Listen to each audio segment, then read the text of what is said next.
Le docteur et Léo se baladaient dans une rue déserte. De chaque côté de celle-ci se trouvaient de grands immeubles blancs. Ces immeubles paraissaient très futuristes, et c'était le cas. Vu de la rue, il ne semblait pas y avoir de vitres, et pour cause, elles étaient toutes teintées. Les personnes qui vivaient dans ces immeubles pouvaient choisir leur mode de vie. S'ils voulaient une ambiance de jungle, ils pouvaient l'avoir. S'ils souhaitaient avoir une atmosphère de base spatiale, c'était possible. S'ils recherchaient à se transporter à l'époque moderne française, ils pouvaient la trouver sur un marché virtuel détenu par une entreprise privée. Cet organisme possédait tout le marché immobilier, et ses patrons, se nommant le duc de Galvorg et le duc de Rigir, tous les deux ayant des parts exclusives et égales dans leur business. Le duc de Galvorg était originaire de la planète Razavag 9, planète voisine à Razavak 4, et où l'on recensait un des plus grands nombres d'immeubles et d'hôtels dans l'univers, hôtels qui servaient à accueillir les touristes de Razavak 4. Le diamètre de Razavak 9 était de 114 804 km, ce qui faisait d'elle un globe 9 fois plus grand que la Terre. Ce duc représentait la 6e génération de sa famille. Pour lui faire honneur, il décida, à l'âge de 56 ans, ce qui est très jeune, de poursuivre ce qu'avaient débuté ses ancêtres, à savoir forger un empire immobilier. Quant à lui, le duc de Rigir venait de la planète Lognis, une planète devenue orpheline et prenant donc le nom d'Orpheline 759. Sa famille était réputée pour exceller dans la construction immobilière, ce qui poussa donc ces deux familles à se rapprocher et à coopérer, l'apothéose de cette collaboration étant cette entreprise nommée Gallir Industries. Du haut de leurs 456 et 487 ans, ces deux magnats du bâtiment étaient les hommes les plus riches de cette planète qu'était Sulnor. Leur fortune devait s'élever à près de 520 milliards de crédits, soit 746 milliards d'euros terrestres. À eux seuls, ils pouvaient acheter tout l'empire des 9 royaumes, et ce en 12 exemplaires. La seule entité qui pouvait rivaliser, ainsi que les canaliser, c'était l'État sulnorien. En effet, en l'an 3000 Bêta 9, ils mirent au point un système de classement social à points, permettant en fonction des actions et des faits de chaque citoyen, de leur en donner ou au contraire de leur en enlever. Ce système permettait donc d'attribuer des logements en fonction du nombre de points de chaque citoyen, et cette distribution évitait d'une part l'existence des sans-abri, mais elle empêchait Gallir Industries de faire faillite, puisque tous les logements étaient constamment pourvus. D'autre part, la taille de la planète n'était pas infinie, et un autre décret pris lors de la colonisation de la planète contraint les firmes planétaires créées sur Sulnor à rester sur celle-ci. Nos deux acolytes se devaient de faire bonne figure dans cette rue vide, puisque des drones policiers se trouvaient à chaque coin de rue. Même la nuit, à 5 heures du matin, ce qui était le cas de nos deux partenaires. Le docteur cherchait visiblement un lieu, puisqu'elle agitait son tournevis sonique dans tous les sens pour que le signal les guide jusqu'à ce lieu qu'il, ou du moins qu'elle, cherchait tant. Léo, depuis leur dispute, devait compter ses voyages effectués, les précédents n'étaient donc pas comptés. Une fois ce score arrivé à 75, il devrait cesser de voyager avec le docteur. Cette altercation était récente, donc le chiffre n'était que de 8, mais il voyait tout de même les voyages défiler d'une manière très rapide. Il n'y avait ni poteau électrique, ni néon publicitaire pour les éclairer, mais simplement les LED d'environ 1 mètre de long, qui étaient placés au niveau des rigoles, mais également dans les coins entre les trottoirs et les bâtisses grandes à en faire tourner la tête. Par ailleurs, la roue était en caoutchouc solaire, un matériau biodégradable permettant de renvoyer une partie de la chaleur du soleil dans l'espace, mais aussi d'en récupérer une autre pour alimenter les éclairages publics. Dans cette société, une simple coupure de courant l'emmènerait à sa perte, puisque les animaux sont découpés par des machines, et même les défunts étaient gardés chez l'habitant, dans des morgues emmurées horizontalement et maintenus au frais par des systèmes de câbles. Même l'odeur n'y était plus, étant donné l'existence d'un système de réfrigération, similaire à un système de cryogénisation, bien qu'il ne permettait pas de maintenir les personnes en vie, ce qui serait absurde.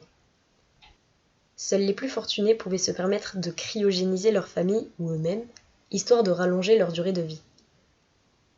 Docteur, qu'est-ce qu'on doit faire ici ? Le docteur ne se retourna pas. Elle continuait de marcher sur la route, sans faire attention autour d'elle. Son tournevis indiquait désormais la direction à emprunter, mais au même moment, un des appareils volants appartenant aux autorités se dirigea vers la dame au tournevis lumineux. « Veuillez marcher sur le trottoir, déclara-t-il. Vous perdez 0,2 points dans votre score saut. » La machine s'arrêta de parler.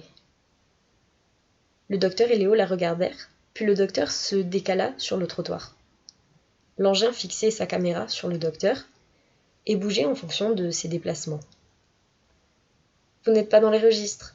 Veuillez montrer vos papiers d'identité, déclara-t-il d'une voix robotique. Le docteur fouilla dans ses poches et prit la parole. « Pas de souci, je les cherche. Attendez, s'il vous plaît. » « La police n'attend pas. Veuillez montrer vos papiers d'identité, madame. » Le docteur lui tendit un document nommé « papier psychique ». Ce papier permettait de montrer l'information souhaitée à n'importe qui en lisant leurs pensées. Si quelqu'un s'attendait à voir un inspecteur, le papier pouvait l'afficher. Si quelqu'un voulait voir une pièce d'identité, le papier en créait une dans leurs esprits. Le docteur pouvait donc être n'importe qui et prétendre exercer toutes les activités possibles, alors qu'en réalité, ce n'était qu'une simple feuille blanche. Après quelques instants à regarder la prétendue carte d'identité du docteur, ses voyants passèrent au rouge. « Documents non valides, ils sont vierges. Vous êtes en état d'arrestation, tout mouvement effectué pourra être retenu contre vous. » Le docteur et Léo se regardèrent, puis hochèrent la tête de manière simultanée avant de s'élancer en courant dans les rues de la ville. Les machines volantes se mirent aussitôt à poursuivre la fugitive et son complice. Dans quelques rues, les travailleurs sortaient à peine de leurs modestes habitations afin de gagner leur récompense monétaire, tout aussi maigre. Tandis que la docteure et Léo tentaient d'échapper à l'autorité, Léo décida de bifurquer soudainement dans une ruelle qui se trouvait entre deux géants de verre. Le docteur, quant à elle, fit demi-tour afin de le suivre. Dans ces ruelles, le temps ne semblait pas être le même. Les petits murets étaient en briques toutes simples. De grands grillages, comportant des portes tout aussi grillagées, se trouvaient sur leur passage. Pendant leur fuite, le docteur regarda son tournevis et emprunta une porte en fer simple qui donnait sur une bâtisse d'âge ancien. Léo, après avoir observé si le drone ne les voyait plus, entra également dans la bâtisse. Le docteur s'empressa de fermer la porte et de la bloquer à l'aide du mécanisme de son outil. « On est où, docteur ?»« Exactement à l'endroit que nous cherchions. » Elle se retourna et tendit les bras, comme pour montrer à Léo la grandeur de l'édifice. « Nous sommes dans la bibliothèque des esprits. » D'ailleurs, je ne vous ai jamais demandé, mais... Pourquoi elle s'appelle comme ça ? Un seau sembla tomber plus loin. Les deux amis ne l'avaient pas vu, mais l'écho était parvenu jusqu'à leurs oreilles. Au même moment, le drone des autorités passa dans la ruelle, mais ne parut rien remarquer. Devant leurs yeux se trouvaient plusieurs rangées de livres en tout genre, de la science-fiction en passant par des recettes de cuisine jusqu'aux livres de survie. Ces rangements devaient faire une vingtaine de mètres de haut, ainsi qu'une cinquantaine de mètres de large. Selon le docteur, on trouvait dans cet endroit, désormais fermé au public, près de 100 000 livres divers. Pendant leur visite, Léo regarda les tranches des livres, et en regarda une où il était écrit « Les aventures de Dr. Key ». Il pouffa de rire, puis se dirigea aux côtés du docteur, qui ne portait pas d'attention particulière aux ouvrages qui se trouvaient de chaque côté d'elle. En effet, le docteur raconta à Léo que chacun de ces livres était possédé par une entité étrange, et qu'il ne fallait surtout pas ouvrir un seul d'entre eux. Mais jusqu'à présent, Léo n'était pas au courant de cette présumée malédiction, et il en avait malheureusement déjà ouvert quelques-uns.